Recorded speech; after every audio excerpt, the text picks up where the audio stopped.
What's good, NBBQA members? This is Pitmaster Shane D. We're here in Sandbridge, Virginia, and we're going to give you all the tips and tricks you need to blow it out when it comes to Thanksgiving. We're gonna do turkey 3 ways, and we're gonna do them all right here on the pit barrel cooker. If you guys aren't familiar with the pit barrel cooker, this thing is like the Mighty Max for turkeys. They got this beautiful turkey hanger that you can use to do whole turkeys, but we're gonna show you how to do them spatchcocked and whole today without the turkey hanger. But I'm gonna tell you that turkey hanger works a treat. But we're gonna show you a few different techniques today that's gonna really up your turkey game. We're also gonna show you some non-traditional sauces or drizzles to put over that turkey once you're done. Now let's talk about the cooker and what we're gonna use to cook with first and foremost. So Pit Barrel Cooker Company started, I don't know, they've been about 7 to 10 years. Noah and Amber, they're in Kentucky. I'm a Kentucky guy as well. They came up with this beautiful little design. And I'm gonna tell you the secret here. It's about smoke roasting. You put the briquettes in there, you fire this thing up, and you get just the right amount of smoke, and boy, howdy, does it cook fast. Like, you can do a turkey start to finish, hour and 45 minutes, 2 hours if you're in the 15-pound range. It really, really works. And the beautiful part about that is, you guys hear the airplanes? The jets are going over. If you guys don't know, we're not too far from NAS Oceana. This is where I actually started out my military career as a Navy person. You can see I got the Navy tag on the pit barrel cooker here. But they run flight ops, and you know what? You're gonna have to enjoy the sounds of freedom, because man, I missed it. It's been good to be back here. But let's talk about this pit barrel. This small design really focuses that heat. And one of the biggest mistakes I think most people make with their turkey is they cook it too long. They think low and slow, right? They go 220, 225 for 5 or 6 hours, and they end up drying it out. As a general rule, most poultry, like 90%, prefers hotter and faster. It gives you a better skin, it gives you a moisture product, and it just flat out tastes better and the texture is better in my opinion. And that's why the pit barrel cooker works so well. But what are we cooking on? Like, what are we cooking with? What's the fuel, right? You can load it up with anything. You know, lump charcoal, briquettes, you know, you can put wood chips in there. It's all about the B&B briquettes today. I love the orange bag. These briquettes have a lot of flavor. It's their oak. They make a lot of different varieties, but I'm gonna tell you, you get a good long burn out of those briquettes if you follow the instructions that they give you at the pit barrel cooker. Once you light it, you throw those turkeys on, it's hot, it works. But we're gonna add a little more flavor today, and I don't think there's much better that goes with bird other than pecan chunks. And I love what B&B does with their chunks, the way they kiln dry them. They burn great. There's no need to soak. There's, you know, that soaking stuff, it's just creating steam. Don't worry about any of that. You pepper those around your fire, and you're gonna get a beautiful, nutty vanilla flavor as a back note on that smoke for your turkey. And with the turkeys we're doing today, that is exactly what we want. So let's talk about the first turkey. The first turkey is I call it the Norman Rockwell. It's just straight up turkey. We didn't spatchcock it, we left it whole, and we're gonna put some butter underneath the skin. We're gonna show you how to do the herb butter. And then I've got an injection for you, and we're gonna inject it. And then we're just gonna season the outside, and we're gonna keep that one straight down the middle for you guys that like it traditional. Now, for those of us that have to feed an army and need to cook these turkeys really fast, spatchcocking is the way to go. And that's where you take the backbone out of the bird and it lays flat, right? But when you do that, when you lay that bird out flat, that heat blasts the bottom, and you really get this beautifully even cooked bird that cooks really fast. And that's what I love about it. But wait, there's more. The bigger story to spatchcock is really all about the ability to season the backside of that bird and put down a bed of just awesomeness. And the first turkey we're doing is a citrus herb turkey. So we took oranges, lemons, limes, and a bunch of herbs, you know, thyme, sage, there's some parsley in there, there's some rosemary. We laid that on top of citrus. We put the bird right on top of it, and all that steams right up into the cavity. and we'll show you some secrets about how to really ensure that moisture goes up into the bird as opposed to down in the pit. The third bird, bird number 3, he's last, but he certainly isn't least. It is our apple onion bird. Okay, now this one sounds a little crazy. Apples and onions, I don't know about that on a turkey.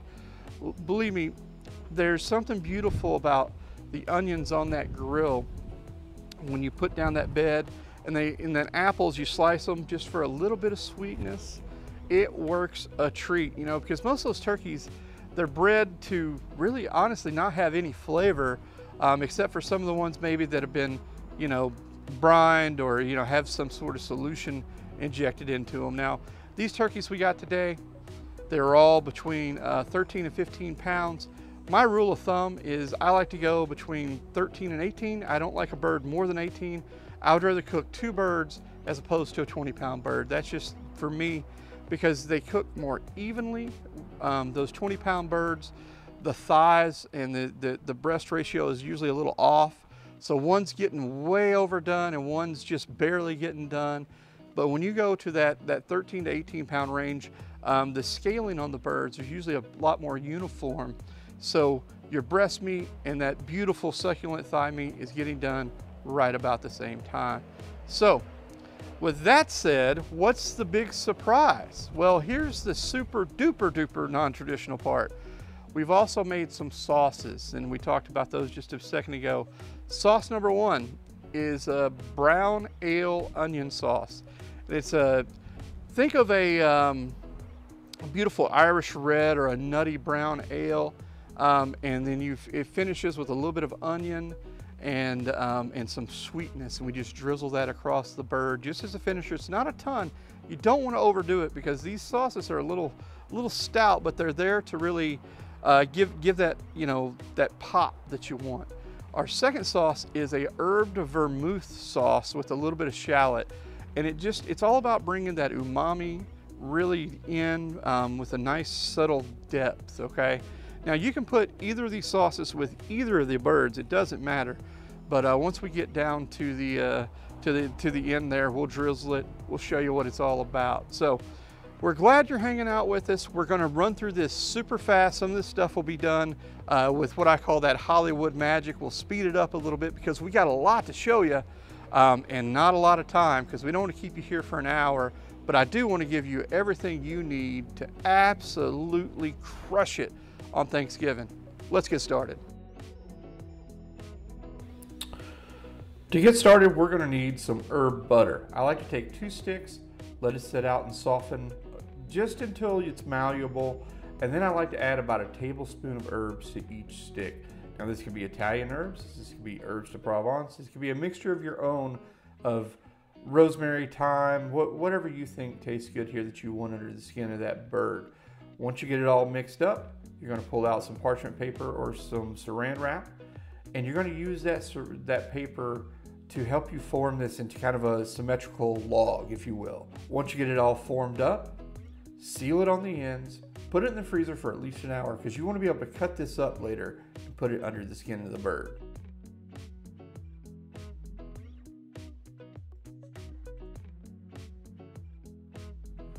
Okay, this next part moves pretty fast. You're going to remove that plastic thing that always holds the legs together, trim up the bird however you need to, and then you're going to work your hands underneath the skin, between the skin and the meat of the bird, to open up pockets. Do this very slowly, and it will work just fine. You won't tear the skin. If you rush this, you will tear the skin though. Once you have it all separated out, fold your wingtips back, and then you can cut up your butter that's now nice and frozen. You're going to put this butter in some very strategic areas. I like to load up the breast for sure, but you're also going to put the butter in between the thigh and the rest of the bird, and then also on the outer edges of the leg. Just makes it super juicy, super moist. You'll notice as you're doing this, the skin may start to pull on you from the edge of the bird. If that happens, just get some toothpicks or skewers and just pin it down, no problem. Once you have that, you're going to coat the bird with a liberal coat of cooking spray, and then just hit it with whatever herbs you like on the outside. Okay, let's move on to our injection. Injection is pretty simple. It's based on that famous brand you see out there that comes with the injector. but it's a little cleaner. I want to keep this all natural. So you can see the ingredients there on the screen. 1 stick of butter, 1 tablespoon of granulated onion, a tablespoon of granulated garlic, a teaspoon of sage, and approximately 16 ounces of chicken broth. All you're really doing is heating this up and combining it. It is imperative though you do use the granulated onion and garlic and the ground sage so it will clear through your injector. If you use the thicker stuff, it typically will not inject that easily. So just heat this up and keep it on a warm eye, and you'll see why when we inject the bird.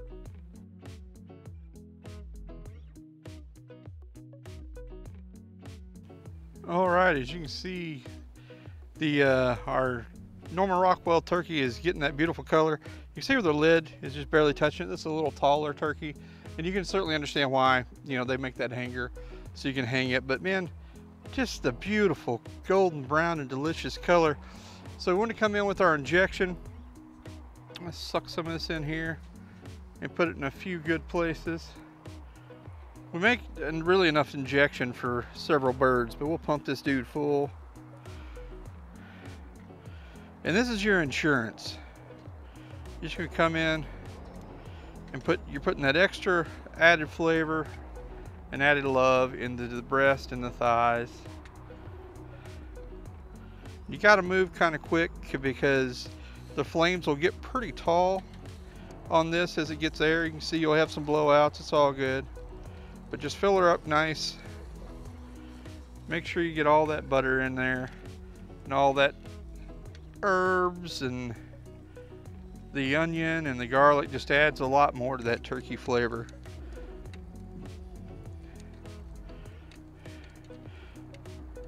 One tip when you're injecting a turkey, never inject with cold injection.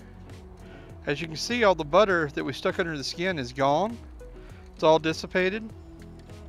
So, you know, it melted, did what it was supposed to do, but if you put cold injection in here, it's gonna slow your bird down and slow your cook time down. So, no need for that.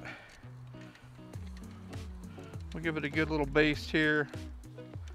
Make sure we get all our herbs picked up in our injection. I like a little pan like that. We'll hit her just a little more. All right, I think that's got it. Here in about another hour, this bird will be pretty much done. It's temping right along where it needs to. Pit barrel cooker's doing its job.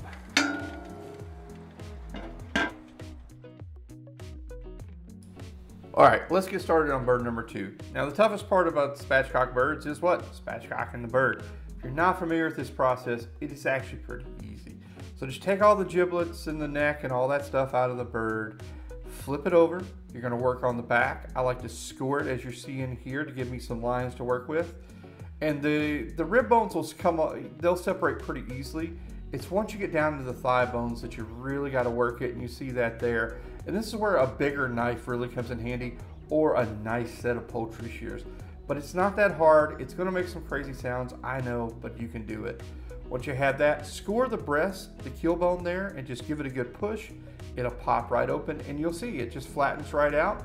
I like to fold my wing tips in, and then I just clean it up and make it look nice. This can be as nice for a presentation as the Norman Rockwell bird. You just gotta clean it up. It just looks a little different. And again, you'll see the benefit of this bird is what? Seasoning both sides. Now, once you have it all seasoned up with your favorite seasoning, happen to use FA's Cockavoodoo there, because I really like it. You want to lay down 2 layers of foil. I like a crisscross pattern here. And you notice I used a big platter to basically, you know, give me a sizing so I can make a boat for the bird. Now you lay down all your citrus. I used, again, the limes, the oranges, the lemons, and then we came back, once we had a nice pile of that, came back with our herb mixture. And this can be anything you want it to be. Again, we use some sage, we use some rosemary, we use some thyme, we use a little bit of parsley, but just make you a nice big pile. You don't have to strip all the leaves. I do typically strip some and just kind of, you know, disseminate it around.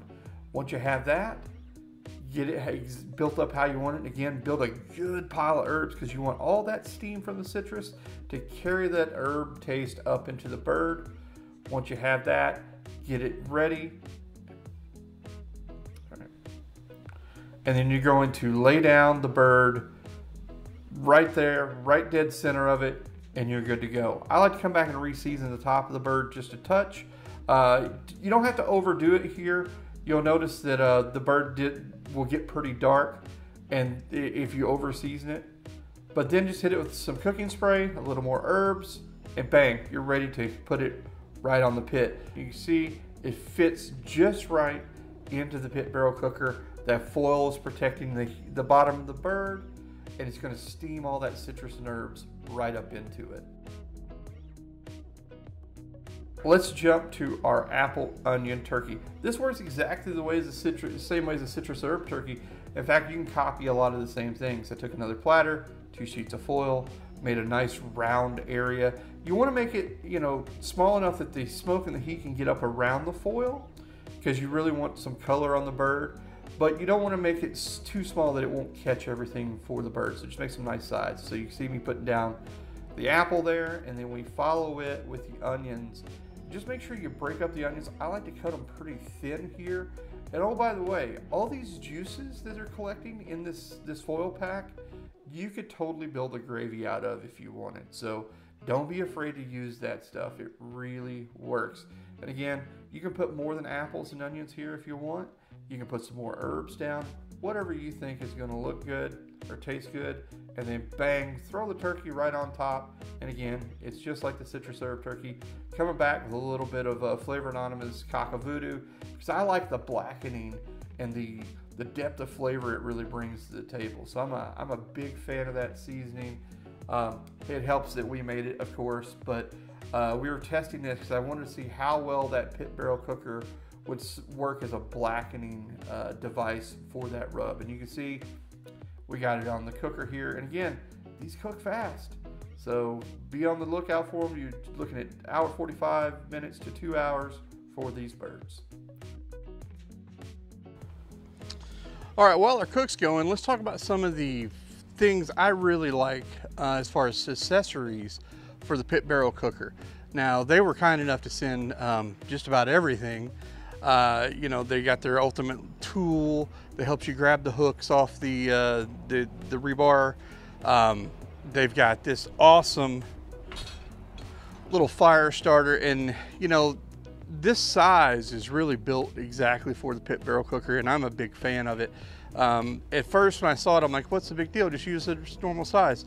But there's a science. If you follow the instructions of how to light the pit barrel cooker and using exactly this size, it's perfect. So it's well worth it. Add it to your cart and get one. And also, when you go to turn it to pour it inside the barrel, it actually it fits. So it's short enough that you can actually get a full turn on it and pour the coals right down in there. Now, we didn't use this time, but I'll tell you, I've seen a lot of people use it, and it's fantastic. And this is the turkey hanger. Now, I just want to do a different style of turkey. I know online, a lot of people have done the pit barrel turkeys, with the hanger, but I just want to try a little something different. But this hanger works a treat, and it cooks and roasts those turkeys just as fast, right along with that spatchcock time frame. We were doing about 1:45 minutes, just under 2 hours for those spatchcock birds, closer to 3 on the Norman Rockwell bird. But it would have been faster, the Norman Rockwell bird, had I used the hanger. So I appreciate Pit Barrel Cooker Company sending out the accessories for this. NBBQA thanks you. You guys have been a fantastic partner, and we always want to give back to the companies that are taking care of us. So as a board member of NBBQA, these companies mean a lot to us. So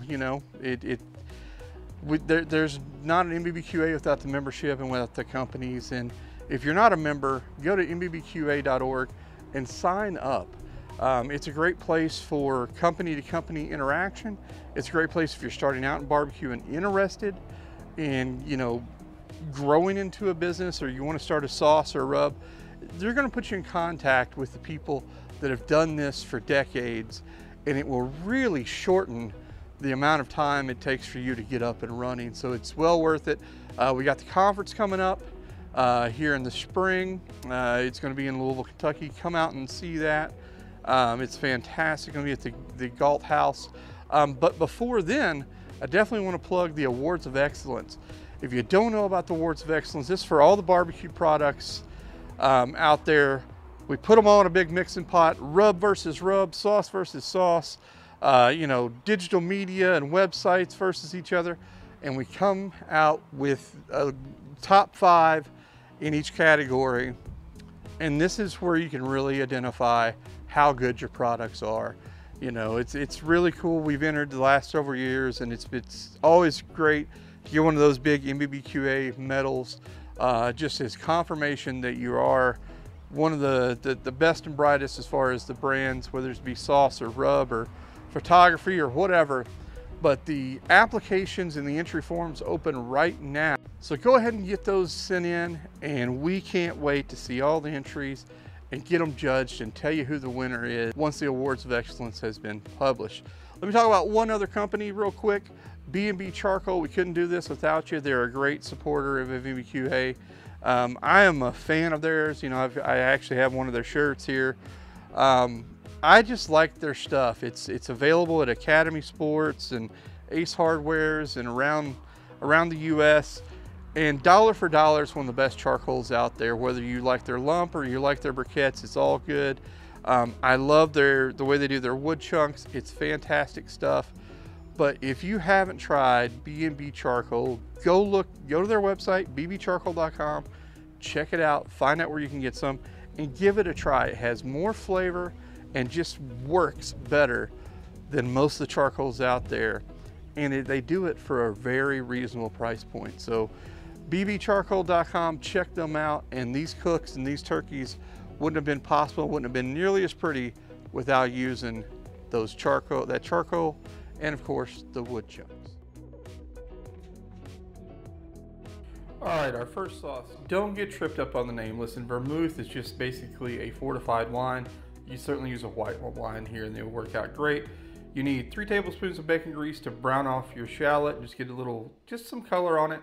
About 1.5 cups of chicken broth, a cup of dry vermouth, 4 to 5 sprigs of thyme, 3 to 5 pats of butter. The amount of butter you use is totally up to you and the richness and the smoothness you want to bring to the sauce.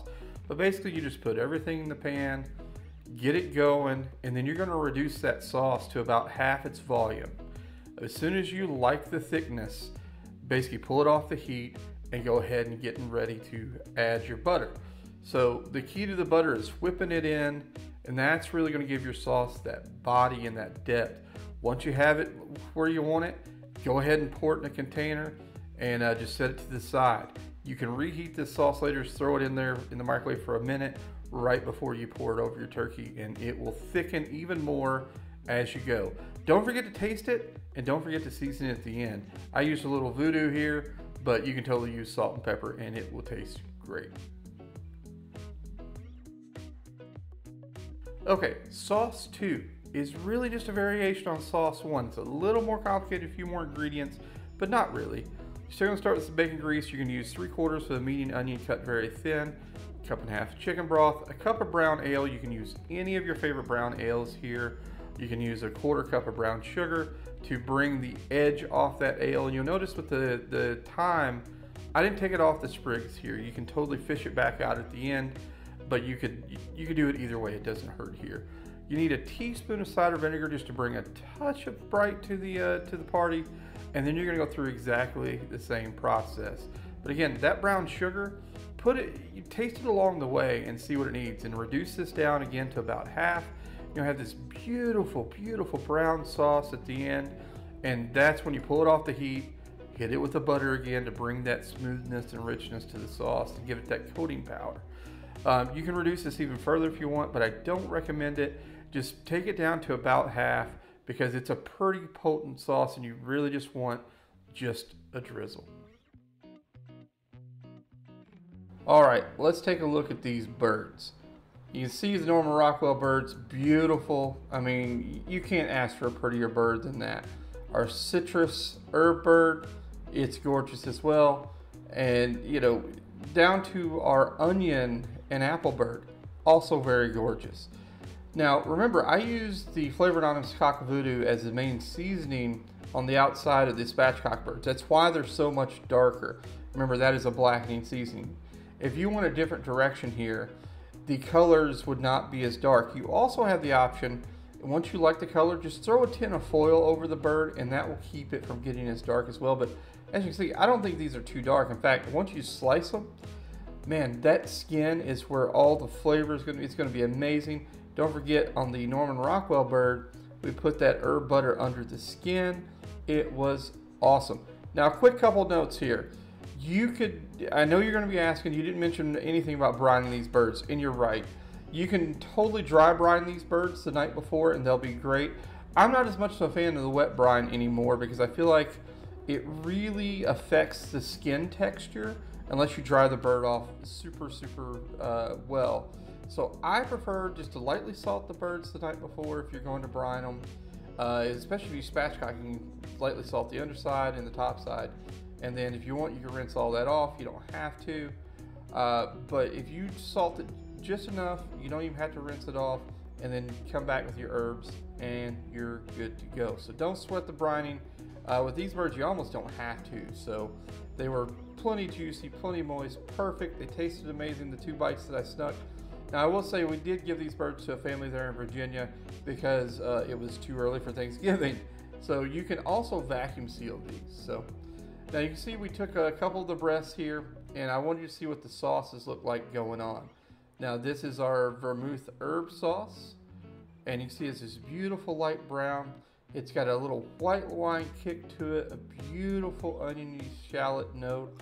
It just brings this brightness and this savoriness even more so to the bird. And then our last sauce that we did, remember, was the brown ale onion sauce. Now that one's even darker, and you'll see right here, it is just gorgeous. It almost looks like a brown gravy, and it brings a lot of earthiness and just a touch of sweet to the party.